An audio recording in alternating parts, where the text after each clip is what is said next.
Media ছেড়ে দিব and আমরা দুইজন স্বামী স্ত্রী বাচ্চাকে নিয়ে হজ করতে যাব। হজ করে এসে আমরা একদম গোপনে থেকে যাব। আচ্ছা, বিথি বলতেছে সে নাকি হজ করে এসে সে সহ, সে সন্তান সহ, তার স্বামী সহ মানে ক্যামেরার সামনে আর কখনো তাদেরকে দেখা যাবে না এবং আপনারা তাকে কখনো খুঁজে পাবেন না ভাই।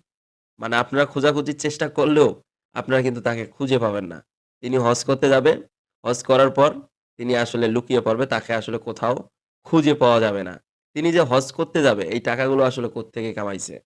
আসুন আমরা এই বিতি যে আজকে এত বড় সেলিব্রিটি এবং তিনি যে পরিচিত পেয়েছেন এবং তিনি যে ভালোবাসা পেয়েছেন, তার গল্পটা একটু শুনে আসি।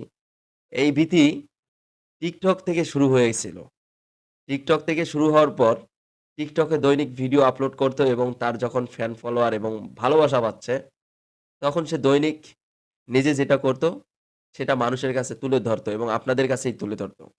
আর আপনারা তাকে ভালোবাসা দিয়ে, সাপোর্ট দিয়ে আজকে এই ভীতিকে আপনারাই তৈরি করেছেন। আজকে সেই ভীতি এত লক্ষ, লক্ষ টাকা ইনকাম করে সে বলতেছে, "আমি হজ করতে যাব। হজের পর আমার ছেলে, তার স্বামী মানে কাউকে আর আপনারা দেখবেন না।" কারণ ওই যে আপনারা তাকে ভালোবেসে এমন এক জায়গায় নিয়ে গেছেন, আজকে তারা টাকার পাহাড় বানিয়েছে ভাই।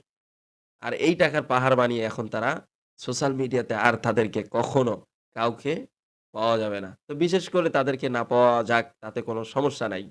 তবে এখানে কথা হচ্ছে তিনি যেই কাজটা করত, সেই কাজটা টিকটকের মধ্যে তুলে ধরত।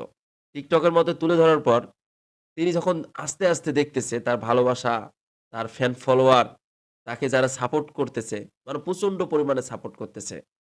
তো তার ওই সাপোর্ট পাওয়াটা আজকে তাকে আজকে এই জায়গায় নিয়ে এসেছে।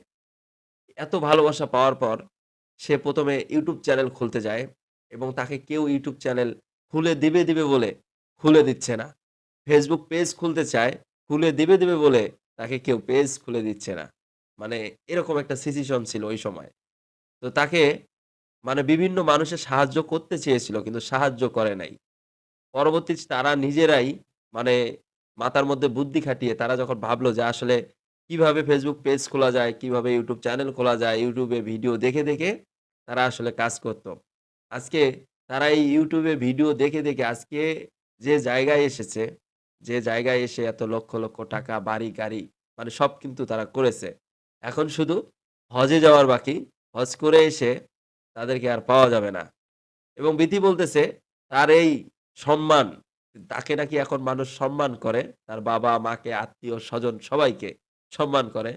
আমাদের এলাকায় দেখেছি, আমাদের এলাকার একটা মেয়ে যদি ক্যামেরার সামনে এসে TikTok ভিডিও বানায়, সেই মেয়েটাকে বলা হয় সে একটা ফালতু মেয়ে, সে একটা নষ্ট মেয়ে, তার স্বভাব চরিত্র ভালো না। গ্রামের মানুষ যেটা বলে আরকি।